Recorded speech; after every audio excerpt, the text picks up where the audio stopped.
ujeeda inay baritaan ومحصلتها marka iyada lagu dhaansaasoo kale waxay tiriyada ku wareegin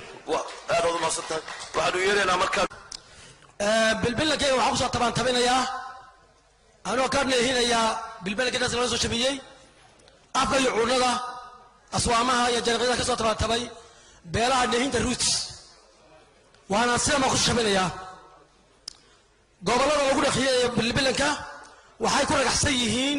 dhammaan gorotooyinka noohinta Soomaaliya sidaas awgeed noohintu haddii janaqyo ku ragxaan janaqyada laga shabiyo waa la isku layaa waxaan ku shabin lahaa bilbilankayga in dawladda naaqinta ku ragxda gorotooyinka iyo gaagurayaashu ay ku shamaan gorada shaarka ah kuwa janaqyaduna ay gorotooyinka niqataa ku shabsadaan bilbilanka lagu geeyeeyo raganimada iyo sheeyintu si ku ragxsanta wabillahi tawfiiq